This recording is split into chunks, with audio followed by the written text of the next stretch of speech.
Hello, Daniel here from Craftworks. In today's video, we are taking you behind the curtains of Navio Vision. We'll explore where the AI models are hosted and uncover the powerful insights you as a Navio Vision user get straight out of the box. As the name suggests, Navio plays a key role in Navio Vision. But what exactly is Navio? Navio is a machine learning operations platform that simplifies the deployment, usage, and monitoring of machine learning models. It handles the heavy lifting for model training and hosting, making it the backbone of Navio Vision. If you're curious, check out our homepage at craftworks.ai/products/Navio.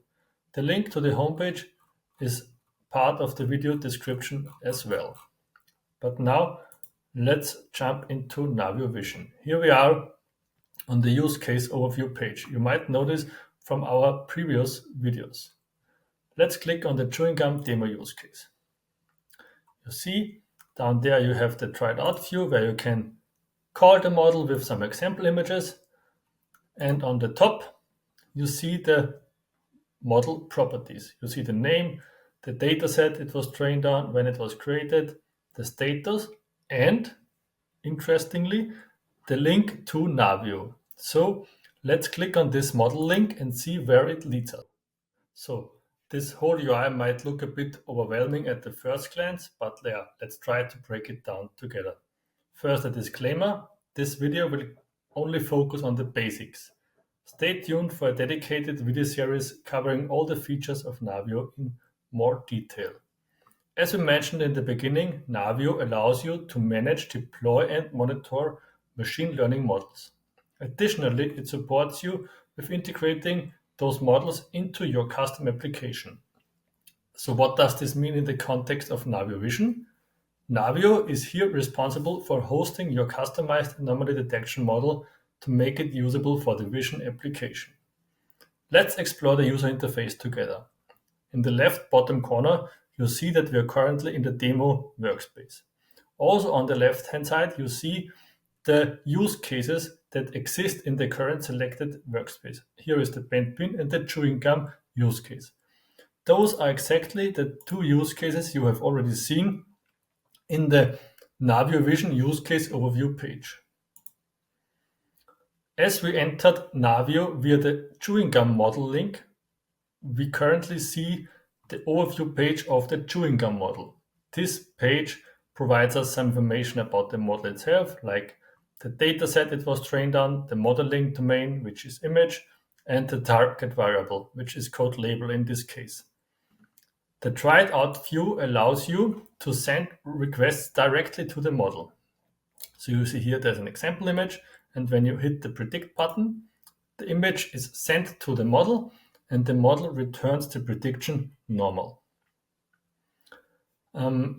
Here we now want to focus on the two tabs, models and deployments. So when we click the models tab, we see all the models that exist in the chewing gum use case, as we currently selected the chewing gum use case. You see there's one model available. The status is ready. We see when the model was uploaded on the 6th of September.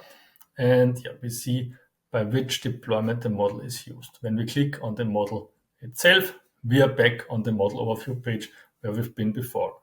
Now let's have a look at the deployments. So when we click on the deployments tab, we see all the deployments that exist in the current use case, which is the chewing gum use case. There is one deployment named chewing gum deployment. We see that it uses the chewing gum model, and we also see that more than 7,000 requests were made during the last 7 days. When we click on the deployment tile itself, we enter the deployment details view. More specifically, we are now on the monitoring page. This monitoring page provides us information about how many requests were handled by this deployment. We see here, like in the last 7 days, more than 7,000 requests were made. You see in the graph how many requests were done per day. 100% of the requests were successful. You could also change the graph to see the requests of the last 30 or 90 days. And you can also see only requests answered by a specific model, but as only one model was assigned to the deployment in the last 7 days, only one is selectable here. On the right-hand side, you see the graph showing the average request time. And yeah, this tells us that on average, a request takes less than 0.7 seconds, and none of the requests took longer than 0.9 seconds. Last but not least, we want to take a look at the API integration section. As we said already, Navio offers a way to integrate a deployment into another application. And how is this done? Navio provides an URL for each deployment. So if you have this URL, you need a deployment key that is valid. And when you have the deployment key and the URL, you can call the endpoint by simply calling it, providing the deployment key and the request data. You see down here below an example of an example request. This request is sent to the deployment, and here you see the response that is returned. So yeah, now we are finished with our short tour through Navio. As I said, this only covered really the basics, so stay tuned for a more detailed Navio video series. As you might have noticed during the whole journey through Navio, a lot of the buttons are disabled. The reason for this is that you as Navio Vision user have only limited access in Navio. But yeah, if you're interested in Navio as a standalone software, please feel free to contact us. You can also have a look at our homepage. Up there's a link to a demo instance.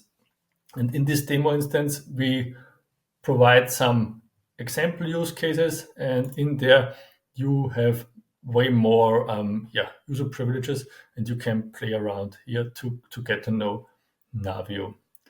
Yes, so thank you for joining me today in this video, and see you soon. Bye.